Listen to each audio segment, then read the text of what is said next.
गलती का एतराफ़ करना ये हकीकत में बड़ापन है। हमारे यहाँ माशरे के अंदर एक बहुत बड़ा अलमिया ये है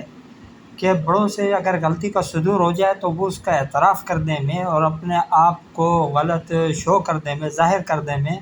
वो क्या करते हैं, हिचकिचाहट का मुज़ाहरा करते हैं और ये समझते हैं कि अगर हमने गलती को मान लिया और एक्सेप्ट कर लिया कि भई हम इसमें गलत थे और छोटा सा ही था, तो इसमें जो है हमारी इहानत होगी, हमारी तज़लील होगी, हमारी तौहीन होगी। लेकिन ये जो बात कही जाती है कि गलती का एतराफ़ करने में, गलती को मानने के अंदर दर हकीकत इंसान का बड़ापन होता है, इंसान की बड़ाई इसी से पता चलती है। गलती का एतराफ़ करने से हिचकिचाहट का शिकार वो शख्स होता है जो तकब्बुर से भरा हुआ हो, जो अनायत और ख़ुदगर्ज़ी से लबालब भरा हुआ हो। वो शख्स कभी भी अपनी गलती का एतराफ़ नहीं करेगा, अगरचे अपने ज़ाम के अंदर अपने को गलत समझता हो, लेकिन दूसरों के सामने उसका एतराफ़ जुर्म नहीं करेगा।